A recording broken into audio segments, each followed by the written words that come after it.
Morning campers.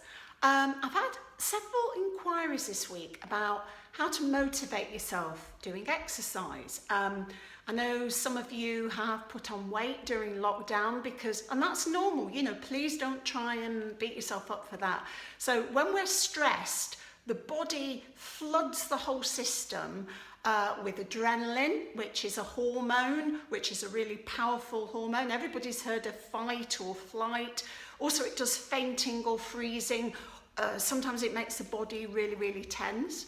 So adrenaline, noradrenaline, cortisol, they're the things that the body automatically just floods you with.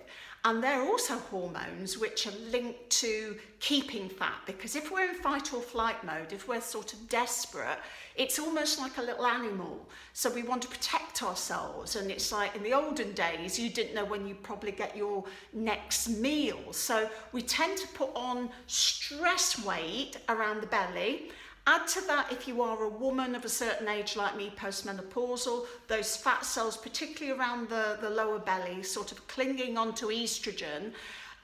Psychologically, we're either bored because we've done Netflix, we've finished all of that, or you're really tense because the kids are running riot, they're not at school, or the other half's getting really tense, you're worried about money, da-da-da. We all know that.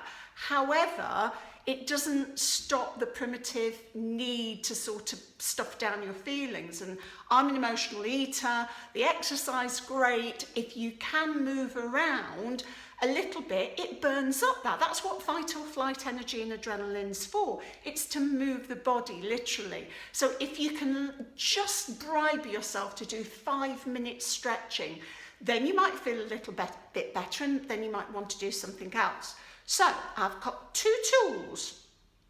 What have they got to do with Tina's tips for doing your exercise? Well, habits. So my first tip is write down your goals. Write down what you want to do. So if you want to do a little bit of exercise every day, get a piece of paper or a diary or the family calendar, and you write it down. 5 minutes exercise a day. And it helps if you put it in like at a certain time. I'm not particularly a first thing in the morning person. I need coffee to function. So it might not be the first thing I do when I wake up. My whole life now is between, writing when I still have to remind myself to get up to move, and doing my classes and my personal training clients. So I've got those scheduled times in my day and in my week. But before I qualified as a fitness instructor, I'd make myself do something every day. I couldn't do it first thing in the morning if I was doing breakfast tally. I mean, I was getting up at 4 o'clock, But I did 5 minutes stretching before I got my makeup on and got ready to go on the sofa. But then I would make sure, even before I took my makeup off, sometimes I'd just get out of my kit and put my fitness kit on. So you might want to do things like, if you are doing it first thing in the morning, put your fitness trainers and your leggings by the bedside, and it's the first thing you put on.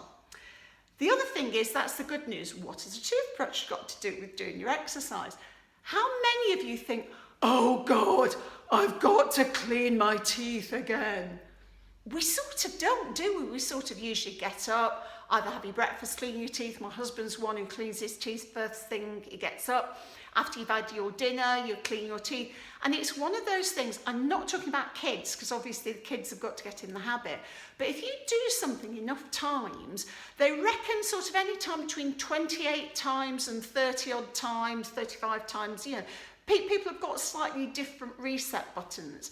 But if you do something for a whole month, you get used to doing it. So if you're doing 5 minute stretches every day, I find it's easier to do something every day than think, I'll do it Monday, Wednesday and Friday. That's just something that worked for me. Writing down things really helped for me. So, it's like, and sometimes writing down the reasons why you want to lose weight. It's not just to look better, is it? But if it is, if it's a specific dress, hang that dress on the wardrobe. If it's a particular pair of trousers, put those trousers out on somewhere where you can see it every day. Putting pictures, inspirational pictures on the fridge can help. So, because we're visual people, write down, I want to be healthy so I can walk the kids back to school when they go back. I want to be able to play games in the garden. I want to dance around. I want to look good. I want to do my Instagram post, you know, whatever it is. But write it down so you remember.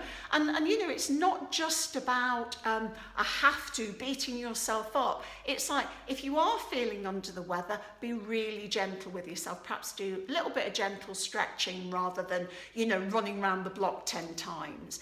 And also treats, non-sweetie treats ideally. So if you've got like a little treat like, I don't know, doing your nails or a nice warm bath, or just having half an hour of nothing, you know, put your phone away and just sit and do nothing for half an hour. I don't know what it is for you, or you've got a nice top you'd like to treat yourself to, anything like that which would work.